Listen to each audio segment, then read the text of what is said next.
Meus amigos e minhas amigas, bem-vindos a todos e a todas ao canal do Instituto de Economia da UFRJ. Eu sou Ronaldo Bicalho e esse é o Curto Circuito, um programa do Grupo de Economia da Energia que discute as grandes questões do setor elétrico aqui no Brasil e no mundo. Hoje, nesse Curto Circuito 25, eu gostaria de conversar com vocês sobre um tema muito importante que é o risco hidrológico. O risco hidrológico está no centro dos problemas que o setor elétrico brasileiro hoje atravessa, de problemas que são estruturais. Então, entender o que está acontecendo com o setor elétrico brasileiro é entender as dificuldades que nós temos hoje em lidar com o risco hidrológico. E isso é bastante razoável. Que o risco hidrológico, que a discussão sobre risco hidrológico tem uma importância dentro de um setor hidráulico. Afinal de contas, em um setor elétrico como o nosso, que é basicamente hidráulico, chover ou não chover faz uma grande diferença. Então esse é o nosso tema de hoje. O risco hidrológico, o coração, o cerne dos problemas do setor elétrico brasileiro. E antes de começar, eu gostaria de chamar a atenção para vocês para um fato. Uma questão importante. Esse programa de hoje, ele é complementar, ele se complementa muito bem com outro programa que nós já fizemos aqui no Curto Circuito, que é o Curto Circuito 14, sobre garantias físicas. Então, quem quiser ter uma visão mais ampla desse tema de hoje, sobre o risco hidrológico, eu sugiro dar uma olhada no curto-circuito 14, no nosso curto-circuito sobre garantia física. Bom, feito isso, vamos começar essa nossa conversa pelo início, pelo princípio. Por que o risco hidrológico é relevante para nós? Por que o risco hidrológico, discutir risco hidrológico é importante na discussão do setor elétrico brasileiro? Vamos começar por esse tema, a relevância. A importância que o risco hidrológico tem na discussão da segurança do abastecimento elétrico de um país depende da relevância que a hidroeletricidade tem na matriz de geração elétrica desse país. Quanto maior for o peso da geração hidráulica na matriz de geração elétrica de um país, maior vai ser a importância da discussão do risco hidrológico no debate sobre a segurança do abastecimento elétrico desse país. Quando a gente olha em termos absolutos, em termos de geração hidráulica, a China é o país que apresenta o maior volume de energia elétrica gerada a partir de energia hidráulica. 1.232 terawatts em 2020. 1.232. Em seguida, tem o Brasil, num patamar muito mais abaixo, 389 terawatt-horas. E no mesmo patamar estão o Canadá, com 386 terawatts, os Estados Unidos com 317. Então esses três, Canadá, Brasil e Estados Unidos, estão ali num patamar entre 300 e 400 terawatt-horas. Depois você tem a Rússia, a Índia e a Noruega, num patamar mais baixo, a Rússia com 193, a Índia com 151 terawatt-hora, e a Noruega com 140 terawatt-hora. Então, em termos de geração, você diria, a China é o país que possui a maior geração de energia hidráulica, a China.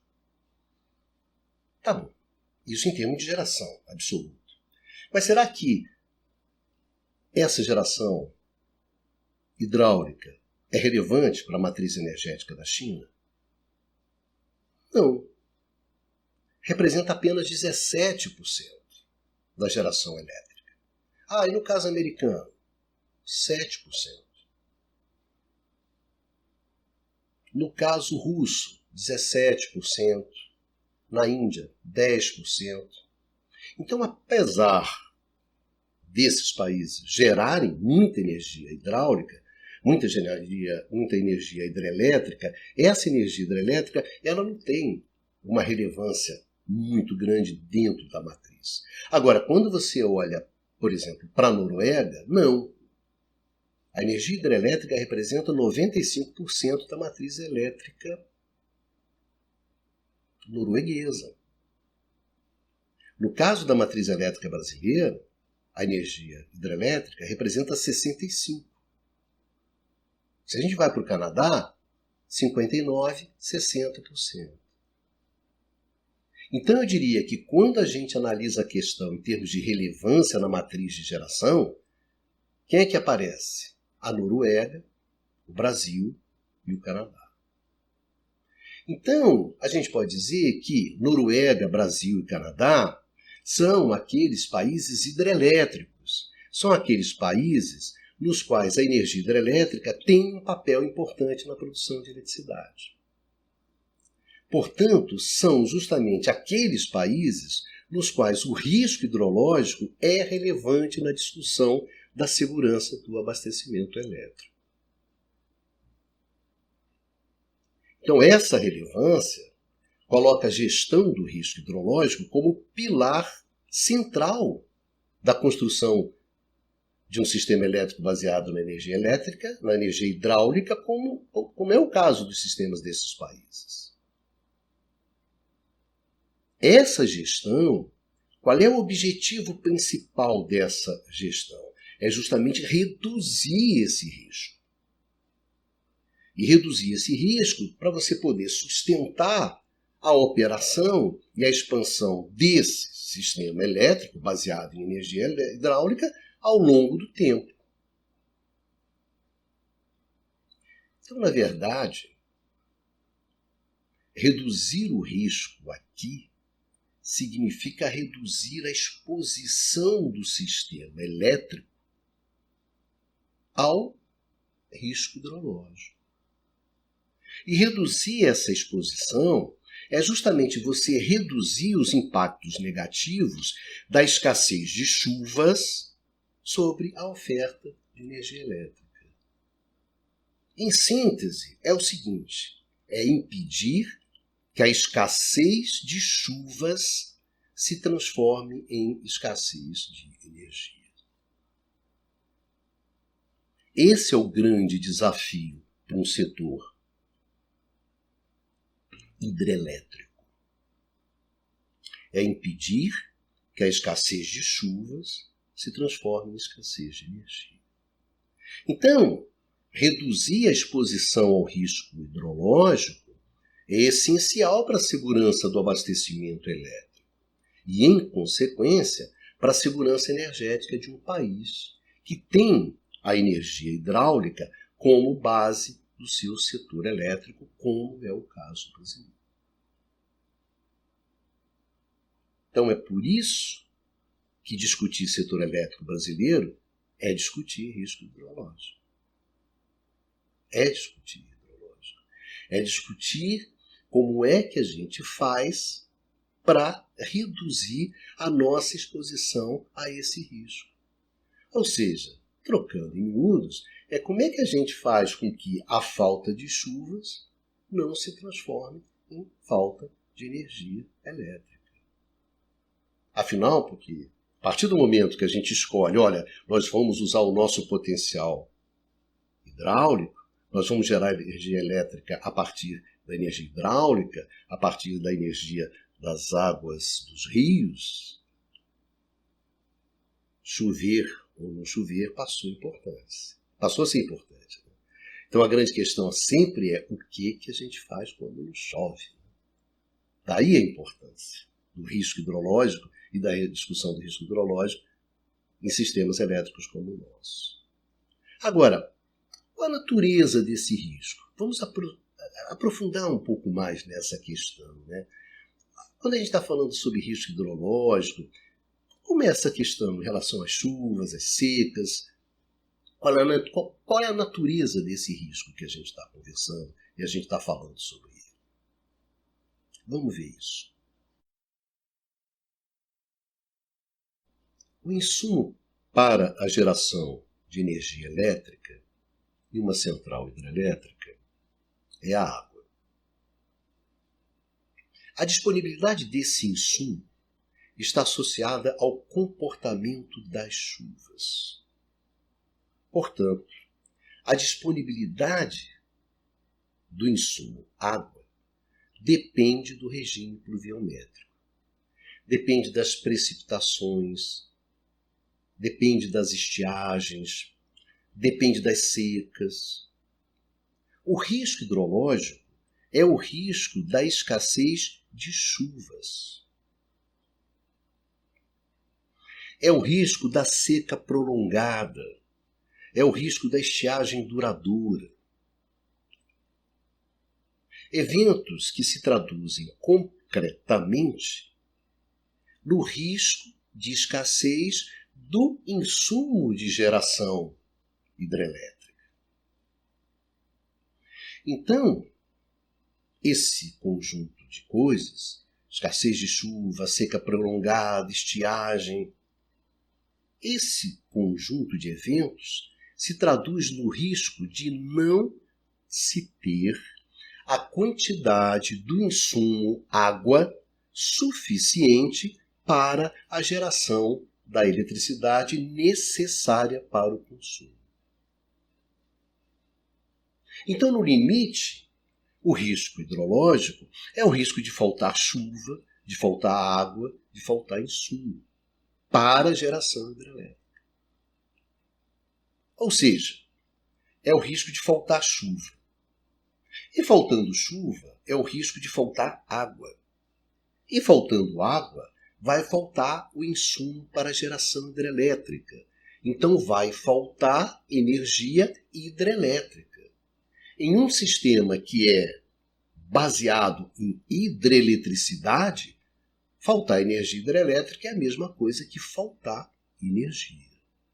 Então, na verdade, quando a gente está falando sobre risco hidrológico, a gente está falando sobre risco de faltar energia.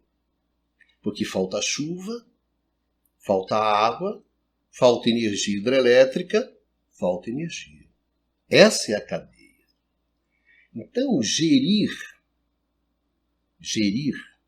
o risco hidrológico é justamente intervir nessa cadeia, de forma que essa escassez de chuva não se transforme em escassez de energia.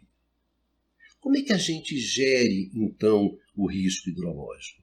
Quais são os recursos que nós temos? Quais são as ferramentas, os mecanismos, né, que nós temos para evitar que isso aconteça? Que a falta de chuva vire falta de energia. Vamos lá, então. Vamos ver a gestão. Como a gente gere o risco hidrológico. O objetivo da gestão do risco hidrológico é reduzir o risco da escassez de chuvas se transformar em escassez de água. E com isso, essa escassez de água se transformar em escassez de energia hidrelétrica e daí em escassez de energia. Então, o objetivo central da gestão do risco hidrológico é reduzir o risco da escassez de água virar escassez de energia. E para isso, a gente tem uma série de recursos, de ferramentas, de mecanismos que permitem a gente tentar justamente reduzir esse risco. O primeiro grande recurso são os reservatórios. O recurso histórico para evitar que a escassez de chuvas se converta em escassez de água é a construção de reservatórios, de açudes, de barragens. Graças a esses reservatórios, é possível guardar a água da cheia do passado para ser utilizada na seca do presente. É guardar a água dos períodos de abundância para serem utilizadas nos períodos de escassez. Então é possível substituir a água ausente hoje, em função da atual escassez de chuvas, pela água estocada, em função da abundância passada de chuva. É a água do passado cobrindo a falta de água do presente. Então, o que a gente tem aqui, nos reservatórios, é água substituindo água. É a seca de hoje sendo eliminada pela enchente de ontem. Então, graças aos reservatórios, a escassez de chuva, ela não se converte em ausência de água. E, em consequência, em ausência de hidroeletricidade e, portanto, em ausência de energia. Graças aos reservatórios, a escassez de chuvas não se transforma em escassez de energia. Então, nesse sentido, o reservatório é o recurso fundamental, o mais poderoso que a gente tem para reduzir a exposição de um sistema hidrelétrico à escassez de chuvas. Portanto, para a redução do risco hidrológico. É a ferramenta mais poderosa, mais forte que nós temos para reduzir o risco hidrológico. São os reservatórios. Mas os reservatórios, eles não são os únicos recursos que nós temos para evitar que a escassez de chuva se converta em escassez de energia. Outro recurso importante que a gente tem são as térmicas. É um outro recurso que nós temos para reduzir o risco de que a escassez de chuvas se converta em escassez de energia, é o uso de centrais termoelétricas. Chamadas centrais térmicas, as térmicas. Nesse caso, a escassez de chuvas, ela se converte em escassez de água. E essa escassez de água se converte em escassez de energia hidrelétrica, que, no entanto, não se transforma em escassez de energia em função do recurso à energia das térmicas. Então, o que a gente tem aqui é a energia substituindo energia. É outro jogo, diferente do jogo jogado pelos reservatórios. Aqui o que a gente tem é a energia termoelétrica substituindo aquela energia hidrelétrica escassa em função da escassez das chuvas. Essa é a jogada. Você tem escassez de chuvas? Tem. Tem escassez de água? Tem. Tem escassez de energia hidrelétrica? Tem. Porém, essa escassez não vira escassez de energia, por quê? Porque essa energia hidrelétrica que está faltando é substituída pela energia que vem da geração das térmicas. Então, nota bem, aqui nós estamos usando um outro recurso. Não são os reservatórios, são as térmicas. São essas térmicas que permitem que a escassez de chuvas não se converta em escassez de energia. Então é mais um recurso que a gente tem para gerir o risco hidrológico, para não ficar exposto, para reduzir a nossa exposição ao risco hidrológico. E aí é uma coisa importante a gente chamar a atenção, e às vezes as pessoas não têm muita clareza sobre isso, é como funcionam essas térmicas em um sistema basicamente hidráulico. Uma coisa é uma térmica, uma central térmica, funcionando num sistema térmico. onde a termoeletricidade ela é preponderante. Outra coisa é quando essas centrais térmicas elas vão operar num sistema basicamente hidrelétrico. É outro jogo. A função das térmicas em um sistema elétrico, basicamente hidráulico, é suplementar o abastecimento hidrelétrico. Nota bem, suplementar. E aqui a definição, aquela definição de dicionário, ajuda a gente a entender muito claramente qual é o papel das térmicas. Suplemento é aquilo que serve para suprir o que falta.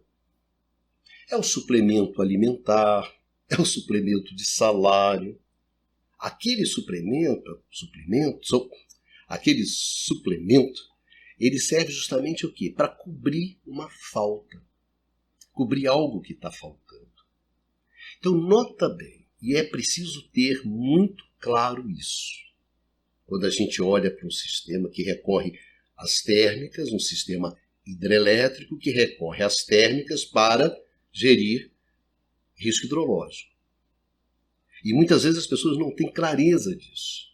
O que determina a atuação das térmicas em um sistema basicamente hidrelétrico é justamente a escassez de hidrelicidade, definida pela escassez de chuvas.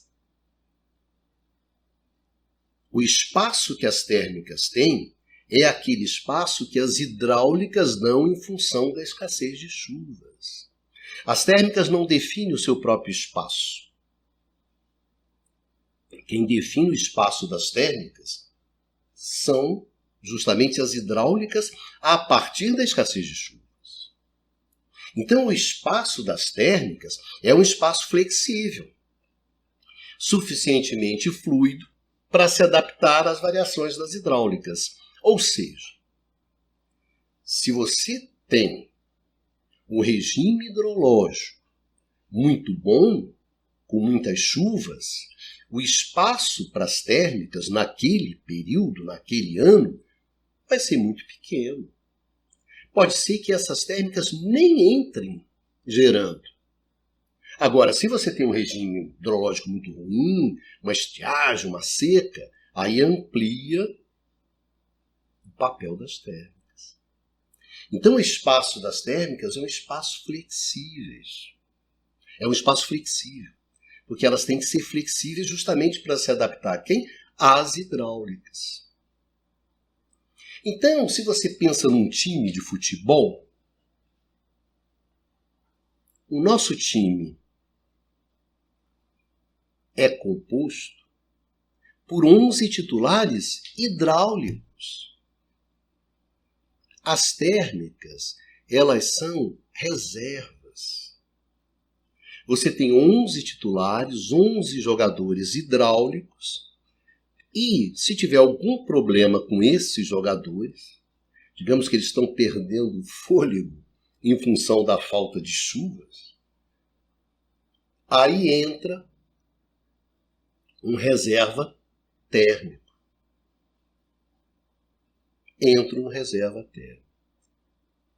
Então, as térmicas são jogadores que jogam 10 minutos, 15 minutos do jogo. Eles não jogam um jogo inteiro.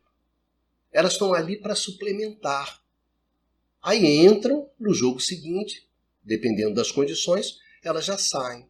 Mas é muito difícil você ter um jogador térmico entrando desde o início do jogo, etc, etc. São elenco, mas é para formar elenco. Reservas. Então, olha só. Tem uma coisa que é bastante óbvia, então, nesse caso. Se as térmicas elas são apenas suplementares,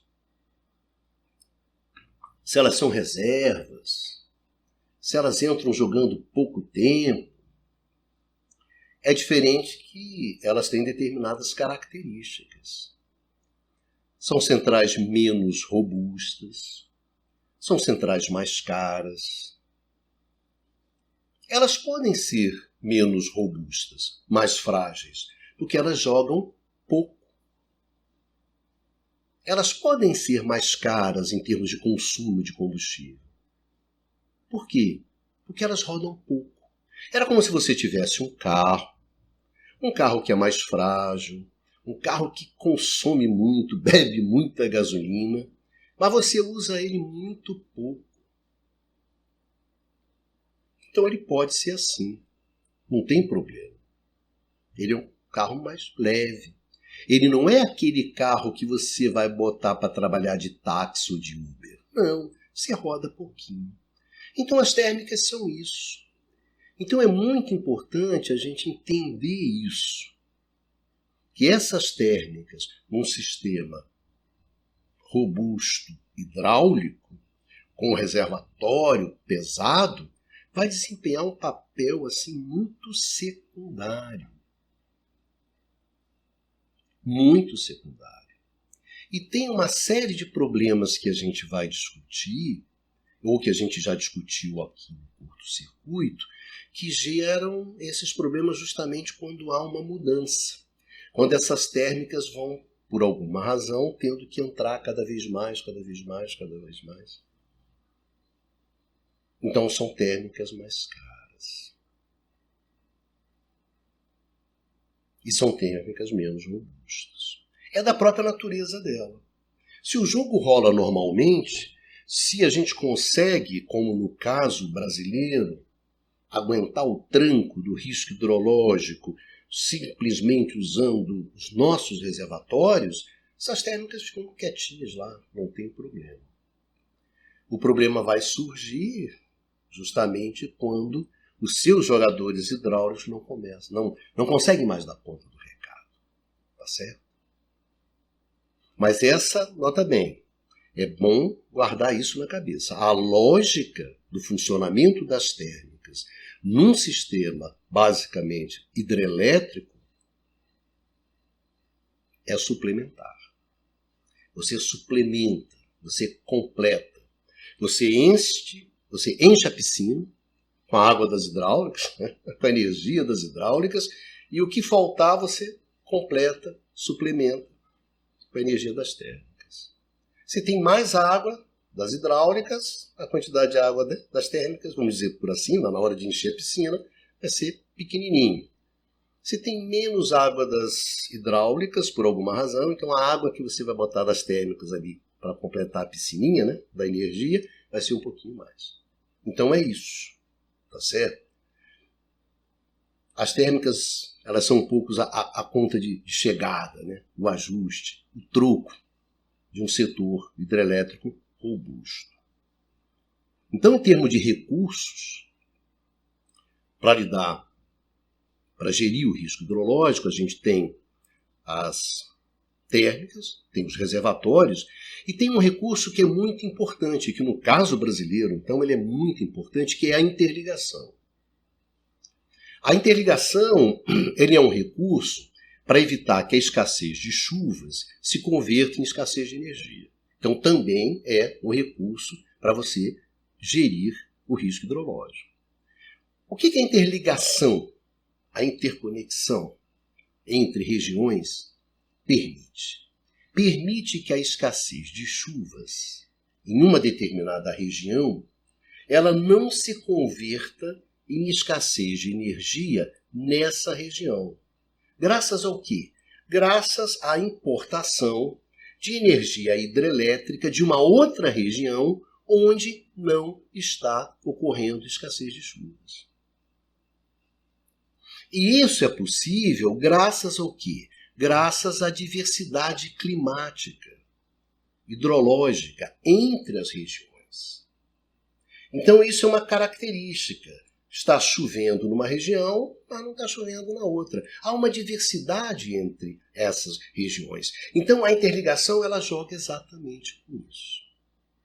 E no caso brasileiro, esse é um recurso muito importante. Então você tem um sistema de transmissão robusto que permite você fazer essas interligações e permite você jogar com isso, sem dúvida é um recurso importante na gestão do risco hidrológico. Então, reservatórios, térmicas e interligações são recursos importantes para reduzir os impactos negativos da escassez de chuvas sobre o abastecimento elétrico. Então, são peças fundamentais na construção de mecanismos de redução do risco hidrológico. Agora, sem dúvida, que dentre eles, a ferramenta mais poderosa de redução da exposição ao risco hidrológico é, sem dúvida, o reservatório. Agora, no caso brasileiro, a gente combina os três recursos. A gente tem térmicas, a gente tem reservatórios, a gente tem uma interligação bastante poderosa. E esse conjunto de recursos que a gente utiliza para reduzir a nossa exposição ao risco hidrológico, que a gente usa para que a escassez de chuvas não se transforme em escassez de energia. Mas isso tem um custo. Qual é o custo da gestão? Vamos dar uma olhadinha nisso. Questão importante sobre a gestão do risco hidrológico é o custo dessa gestão. Tem várias dimensões para se discutir isso.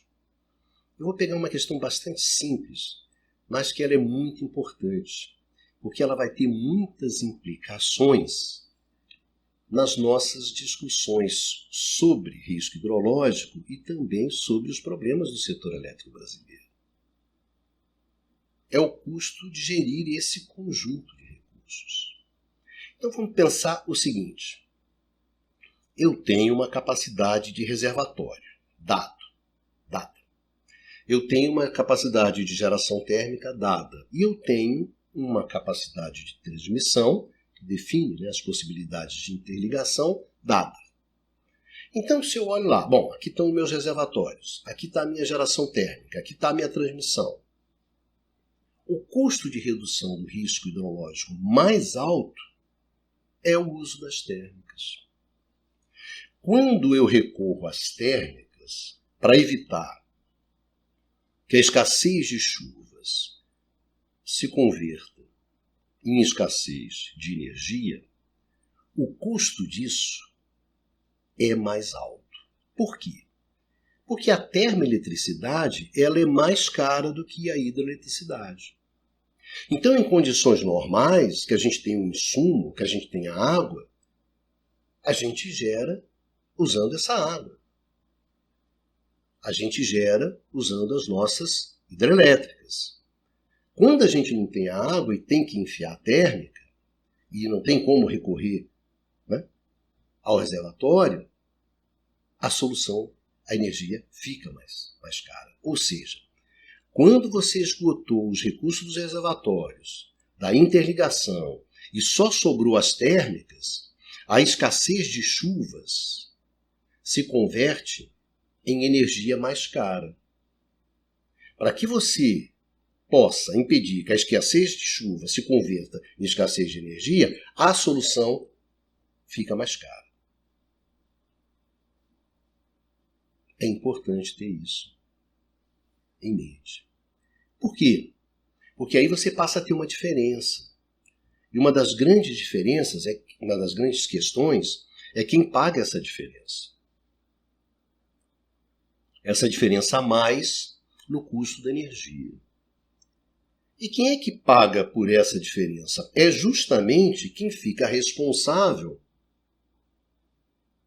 pela gestão do risco hidrológico. Você tem configurações nas quais quem fica com o risco hidrológico e, portanto, acaba pagando esse custo a mais da energia, quem fica é o consumidor. Mas você tem configurações nas quais quem pode ficar com isso também seja o gerador. Então, uma questão importante na discussão sobre risco hidrológico é quem fica com o risco hidrológico. Porque, no limite, quem fica com o risco hidrológico é quem vai pagar, num primeiro momento, esse custo da gestão. Isso é relevante? Olha, só um exemplo para vocês terem uma ideia. Em 2017, houve uma situação como essa. Os reservatórios não deram conta. A energia hidrelétrica não deu conta. E foi necessário, então, que as térmicas entrassem no jogo para evitar a escassez de energia. Qual foi a conta? 40 bilhões de reais. Esse custo de energia a mais, 40 bilhões de reais. Então você vê os números. Importante.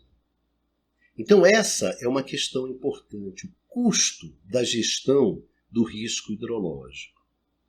Se os seus reservatórios vão perdendo capacidade, se os seus reservatórios vão perdendo fôlego e não são mais capazes de fazer a regularização das chuvas, de fazer esse jogo, de evitar que falte água, que a água da chuva se converta em falta d'água, porque você tem um reservatório que tem água ali, então você recorre a eles. Então, se você vai perdendo a capacidade de fazer isso, que a gente chama capacidade de regularização, de tornar regular a disponibilidade de água, que não haja grandes variações, é isso que o reservatório faz. Não se esqueça, o reservatório ele é um estoque regularizador. Ele regulariza a disponibilidade de água, assim como regulariza a disponibilidade de alimentos, de arroz, de produtos agrícolas. O reservatório é um estoque regularizador. Então, se ele perde essa capacidade e você começa a enfrentar o risco hidrológico via térmicas, sua energia vai ficar mais cara. Não tem muito como fugir disso. E não foi essa a nossa experiência lá em 2021, na crise hídrica, quando as térmicas começaram a entrar pesadamente, diante exatamente de uma estiagem muito forte? Ficou mais cara. A energia ficou mais cara.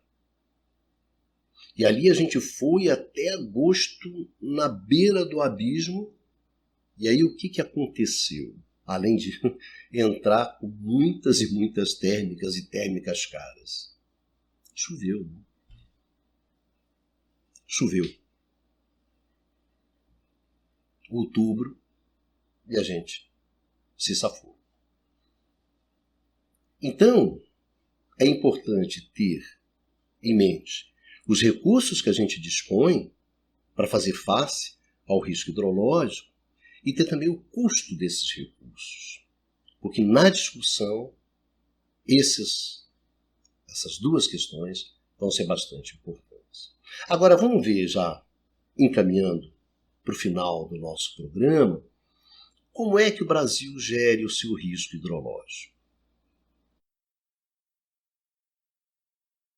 Vamos ver agora como é que nós, no Brasil, usamos esses recursos para gerir o risco hidrológico. Os reservatórios, as térmicas, a interligação. Como nós historicamente usamos esses recursos. Evidentemente que esse é um tema que não se esgota nesse programa. É um tema bastante complexo. O que eu gostaria de ver com vocês nesse programa é simplesmente alguns pontos essenciais da lógica de utilização, da lógica da gestão do risco hidrológico no Brasil. Eu diria que, em primeiro lugar, a questão principal é que nós temos uma decisão histórica, nós temos uma opção histórica nossa no Brasil, no setor elétrico. É que a gestão desses recursos, que a gestão do risco hidrológico, essa gestão ela vai ser feita de forma centralizada. As decisões sobre o uso desses recursos, reservatórios, térmicas, enfim, essa decisão é uma decisão centralizada. Ou seja, o dono do reservatório no Brasil, não importa se ele é uma empresa estatal, se é uma empresa privada, ele não decide como ele usa esse reservatório dentro do jogo da redução do risco hidrológico. E a mesma coisa acontece com as térmicas. E se você quiser, a mesma coisa com as linhas de transmissão. Então, no limite, nós fizemos uma opção. Na verdade, no princípio, nós fizemos uma opção. Nós vamos operar esse conjunto de reservatórios como se fosse uma máquina única, como se fosse um único reservatório. E a única maneira de fazer isso é tomar as decisões de uma forma centralizada. Então, a decisão, o uso dos recursos de gestão do risco hidrológico no Brasil, esse uso, as decisões sobre esse uso, essas decisões são tomadas de forma centralizada. Historicamente. Até 1990 isso não tem nenhum problema, porque até 1990 você tem um setor que é basicamente estatal, você tem um setor comandado pela Eletrobras, você tem um setor que tem a sua tarifa baseada em custo de serviço. Então, na verdade, a questão do custo, com quem fica o custo, quando você faz custo de serviço, fica com o consumidor. Então, você não tem conflitos internos entre os ofertantes, né, entre os geradores. Então, num quadro como esse, que nós tínhamos até 1990, era mais fácil levar avante uma proposta de gerir os recursos de uma forma centralizada, para poder otimizar o uso desses recursos. Então, isso era mais fácil. A partir de 1990 é que as questões ficam mais complicadas. Porque a partir de 1990 você tem um processo de privatização, você tem um projeto no qual você tem o interesse de introduzir a concorrência, quer liberalizar o mercado, quer dar mais espaço para a atuação individual dos agentes. Porque você aposta que isso, né, dentro do contexto da competição, da concorrência, vai gerar mais eficiência e, portanto, custos menores, tarifas menores, enfim, esse tipo de coisa. Foi muito forte ali nos anos 90. Então é bastante razoável, é bastante coerente com essa proposta lá dos anos 90, que você queira que a gestão dos recursos, que a gestão do risco hidrológico, deixe de ser coletiva, como era até 1990, e passe a ser individual.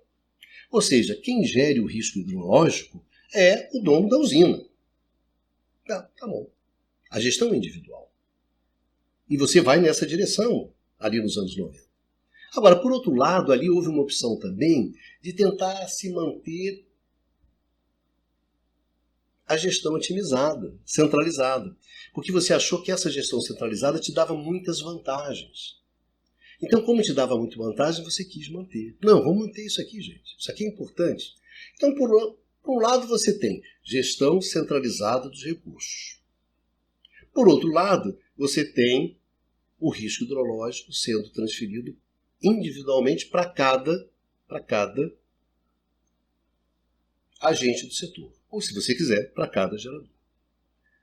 Então, como é que se faz? Como é que se junta essas duas coisas? As maravilhas da coordenação, né, da questão coletiva, da gestão, e, por outro, a individualidade. A solução que se deu foi a criação de um mecanismo chamado mecanismo de realocação de energia. Como é que se fez isso? De uma forma bastante engenhosa, se você pensar. Olha só, o risco hidrológico é seu. Tá bom, é seu. O risco hidrológico é seu. Você é dono da usina, o risco hidrológico é seu. Mas você, dono de usina, você faz parte de um condomínio que reúne todas as centrais hidrelétricas. Sim, todas as centrais hidrelétricas. Esse condomínio, o pessoal chamou de MRE, que é o mecanismo de realocação de energia. Na verdade, não é que todas essas usinas estão no mecanismo de realocação de energia. Sim, mas o que isso significa? Significa o seguinte, vamos juntar aqui todo mundo e a gente vai fazer o seguinte. Esse conjunto de hidrelétricas, estima-se que vai gerar quanto ano que vem? A gente está esperando, né, um volume de chuvas, etc. É a chamada energia assegurada. Eu não vou aqui entrar na discussão de vocês, mas simplesmente uma estimativa, né, o que é natural, porque um setor elétrico, né, baseado em energia hidráulica, ele funciona em termos de estimativas. Quanto é que eu vou gerar de energia hidrelétrica ano que vem? Não sei, vai depender da quantidade de chuva que eu tiver. Isso aí é incontornável. Então eu faço uma estimativa. A energia assegurada, que está discutido lá no curto-circuito 14, com bastante detalhes, é isso, uma estimativa. Tá, tudo bem. Então esse conjunto aqui estima-se que vai gerar 1000 unidades de energia no ano que vem. Tá bom, 1000 unidades no ano que vem. E você faz parte disso aqui. Imagina o seguinte, imagina-se que o conjunto inteiro gere 1000. Então, esperava 1000, gerou 1000. Ah, tá certo. Legal. Então, não tem problema nenhum, fica aí na sua. Agora, vamos imaginar o seguinte, que o conjunto, ao invés de 1000, gerou 800. Ah, é? É, o conjunto gerou 800. Então, o que se faz nesse caso? Esses 20 que não foram gerados, isso aí é rateado entre o conjunto de todas as usinas. Mesmo que você tenha uma usina, que você entregou aquilo que esperava que você entregasse, mesmo que você entregou, digamos assim, a sua energia assegurada, você vai encaixar um pedaço desse déficit. Você vai encaixar um pedaço desse déficit. Mesmo que você tenha gerado mais. Ou seja, você opera como um conjuntão. Você opera como conjunto. E você espera que esse conjunto, com os recursos que você tem, energia hidráulica, reservatório, etc., esse conjunto vai sempre entregar mais ou menos aquilo que ele está esperando entregar.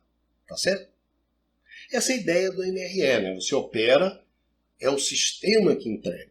Né? É uma gestão compartilhada de risco, coletiva de risco.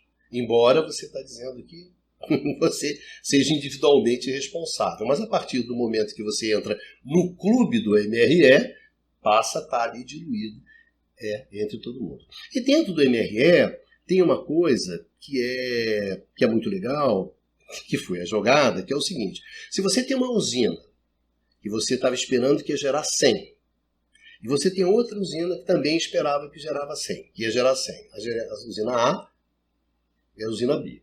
Aí, na hora que o jogo rolou, a usina A, ao invés de 100, gerou 120, porque ela teve uma fase boa pra caramba, choveu, né? Aonde ela estava, choveu pra caramba naquela região, então ela gerou 120. Por outro lado, a outra usina estava numa região mais difícil, o regime hidrológico veio ruim, choveu pouco, e ela só gerou 80. Só gerou 80. O que o MRE, o mecanismo, faz? O mecanismo faz simplesmente pegar os 20 a mais de uma usina e aloca esses 20 a mais justamente naquela usina que gerou 20 a menos. Faz uma conta de chegada. Se você soma as duas, você esperava que elas gerassem quanto? 200, 100 cada uma. Ao final, deu quanto? 200. Bom, não importa se uma gerou 120 e a outra 80. Você fecha a conta dentro do MRE. Então, o MRE é esse mecanismo de compensações que joga com uma diversidade hidrológica entre as regiões, entre as usinas. E que joga com uma brincadeira bastante simples, né? Que o risco do conjunto ele é menor do que a soma dos riscos individuais. É uma questão de probabilidade singela. Então o MRE jogava com isso. E funcionava dessa maneira. E que no diz respeito ao conjuntão, né, era o conjuntão que entregava o que tinha que entregar, ou que não entregava o que tinha que entregar. Mas aí você compartilhava esse risco de não ter entregue com todo mundo. Né? E aí se criou uma coisa chamada fator de ajuste do MRE, só simplesmente para vocês ficarem por dentro, que é uma questão muito simples, que é simplesmente uma escala. O conjunto do MRE, o conjunto das hidrelétricas, tinha que entregar quanto? Ah, tinha que gerar 1000 unidades. E de fato gerou quanto? 1000. Ah, então se gerou 1000, o fator de ajuste é 1. 1, tá certo? 1. Ah, tá certo. Esperava quanto? 1000. Entregou quanto? 800. Ah, entregou menos do que você esperava entregar. Teve o chamado déficit hídrico. Então, o fator de ajuste é quanto? Ah, 800 foi quanto você entregou, hidrelétricas, né, conjunto de hidrelétricas, sobre 1.000, que era quando você esperava entregar, a chamada energia assegurada, vai dar 0,8. Entreguei 1.200. 1.200? Teve superávit hídrico, teve o que a gente chama de energia secundária, né, que é aquela que tem a mais. Pô, legal. Então entregou 1.200, esperava entregar quanto? 1.000. 1.200 sobre 1.000, 1,2. Então 1,2, 1, 0,8 é o fator de ajuste do MRE. Então, assim, é uma escalazinha que você olha, as hidrelétricas estão entregando quanto daquilo que esperava que elas entregassem.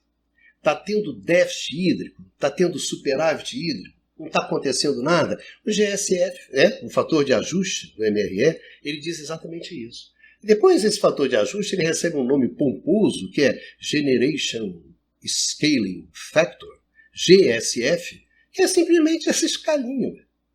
O que é o GSF? O GSF é essa escala, é o fator de ajuste do MRE. Que para uma bossa você pode até, ao invés de ser 0,8, 1, 1,2, essa escala, você pode transformar isso em percentagem. Né? Então o 1 vira 100%, o 1,2 vira 120% e o 0,8 vira 80%. Isso é o famoso GSF. Então, o GSF é simplesmente uma escala bastante simples, que indica para vocês se na verdade está tendo déficit hídrico ou se está tendo superávit hídrico, não está acontecendo nada. Apesar do nome pomposo, né, Generation Scaling Factor, é uma coisa bastante simples. Então, como é que a gente compartilha hoje? Né? Qual é o grande mecanismo de gestão do risco hidráulico no caso do Brasil? É o MRE. O que está acontecendo? Está acontecendo que o MRE está em crise. O MRE não dá mais conta. De gerir o risco hidrológico. Para vocês terem uma ideia, esse ano, 2023, nós vamos completar o 11º ano seguido de GSFs abaixo de 100%. Ou seja, esse é o 11º ano de risco de déficit hídrico. Desde 2013, o Brasil tem déficit hídrico. Inclusive, esse ano, nós vamos ter déficit hídrico. É isso que está sendo estimado pela Câmara de Comercialização de Energia Elétrica. Ano passado, apesar de ter sido um ano muito bom, em termos de chuvas, nós tivemos déficit hídrico. Então, o nosso mecanismo de gestão do risco hidrológico, ele está meio chumbado. Porque nós temos déficit. Em termos do conjunto das hidrelétricas. E qual é a principal razão disso? Por que o MRE tem problemas graves hoje? Inclusive, existe a proposta de terminar com o MRE. Terminar com a gestão centralizada do risco hidrológico e esse risco hidrológico passar a ser gerenciado individualmente. Essa proposta está colocada na mesa. Mas eu não quero discutir isso. Esse programa de hoje ele é simplesmente introdutório, para a gente começar a conversa. A principal questão do problema do MRE, não se esqueça, o MRE é um mecanismo em qual a gente junta as peças que a gente tem. E entre essas peças, os reservatórios. Acontece com o MRE uma coisa muito simples. Os nossos reservatórios eles foram perdendo capacidade de regularização. A demanda cresceu, a construção de reservatórios não seguiu no mesmo ritmo. As usinas do norte do país que foram construídas por uma série de questões são usinas a fio d'água, ou seja, não têm reservatórios. Então essa perda, digamos, da capacidade dos reservatórios, evidentemente que fragilizou a nossa capacidade de enfrentar o risco hidrológico. A nossa capacidade de evitar que o risco hidrológico se converta, ou se a escassez de chuva se converta em escassez de energia. Ficou mais difícil sem os reservatórios. E, utilizando cada vez mais térmicas, como a gente viu lá no custo da gestão do risco hidrológico, a energia ficou mais cara. Então, o problema principal do MRE é que o MRE hoje reúne um conjunto de usinas que está mais exposto ao risco hidrológico do que lá em 1998, pelo simples fato de que esse conjunto de usinas tem menos capacidade de regularização via o reservatório. Então, se essa peça, se esse jogador, que é o reservatório, ele já não está jogando do jeito que ele jogava lá em 98, você tem que buscar outras soluções. E as soluções até o presente momento são as térmicas. Aí complica. Fica cada vez mais difícil. Então essa é a questão principal do MRE. Nós vamos voltar a discutir isso, porque a gente vai discutir outras questões importantes relativas a isso, como foi a crise do GSF, que fez com que o risco hidrológico saísse dos geradores e fosse para os consumidores em 2015. As propostas estão sendo colocadas na mesa. Então, quando a gente for conversar com isso, a gente vai aprofundar essa discussão. O que eu queria no programa de hoje com vocês era simplesmente isso. Que vocês tivessem uma ideia de que questão é essa que é o risco hidrológico e como é que a gente sai lá da escassez de água e chega no Generation Scaling Factor, no GSF, que é uma coisa pomposa, mas que na verdade é uma coisa muito simples. Então não é à toa que o MRE esteja em crise. Né? Porque na verdade os mecanismos, os recursos de gestão do risco hidrológico, esses mecanismos eles têm ficado mais fracos. Então o que acontece? Como a gente perdeu justamente esses recursos, principalmente os reservatórios, foram recursos que foram ficando mais fracos, a gente cada vez tem mais problema com o risco hidrológico. E a partir do momento que a gente tem mais problema com o risco hidrológico, ou seja, fica cada vez mais exposto a chover ou não chover, se choveu tudo bem, se não choveu é um caos, coloca em xeque esse uso preponderante que a gente tem da energia hidráulica. Esse uso forte que a gente tem da energia hidráulica, a gente fez isso porque a gente desenvolveu capacidades muito fortes, recursos muito fortes para gerir esse risco hidrológico, para fazer face ao risco hidrológico. Então a gente pode usar hidráulica como nós já chegamos. Em 1980, 93% da energia hidráulica da geração elétrica. Em 1990, alguma coisa em torno disso, 93%. E hoje a gente está na ordem de 60%.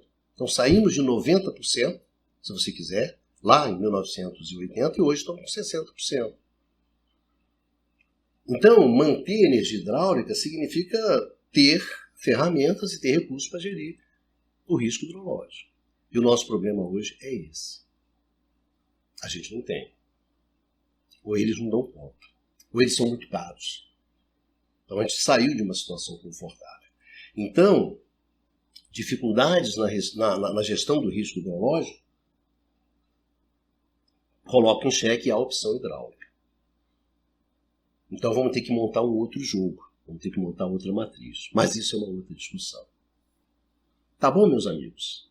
Então eu gostaria de agradecer muito a presença de vocês, gostaria de agradecer muito a todas e a todos por nos acompanhar nessa discussão. Ela é uma discussão difícil, ela não é uma discussão fácil, mas é importante que pelo menos vocês tenham na cabeça esses temas, essas questões, esses conceitos. Porque vai ajudar a gente nas discussões e nos debates que vão vir no futuro. Tá certo? Então lembre-se, isso aqui é apenas uma bate-bola bastante inicial. No futuro nós vamos aprofundar essas coisas de uma forma mais detalhada. Sugiro que vocês deem uma olhada no programa sobre garantia física e comecem a se sentir à vontade nessa discussão e nesse debate. E você que já é do setor, né, que já está acostumado a discutir esses temas, eu acho importante tentar ter uma visão do conjunto. Os grandes problemas para nós, que trabalhamos no conjunto, né, no setor elétrico, é ter justamente uma visão de conjunto. Então eu gostaria que, devagarinho, a gente vai tentando construir essa visão do conjunto. É fundamental no setor elétrico, é fundamental na discussão de políticas públicas para esse setor. Um grande beijo a todas e a todos. E a gente se encontra aqui no canal do Instituto de Economia da UFRJ num próximo curto-circuito. Um beijão em todas e a todas, um grande abraço e vida que segue e a gente, né, vamos em frente. Vamos em frente porque tem muita coisa ainda para a gente discutir, para a gente conversar sobre o setor elétrico. Um abraço.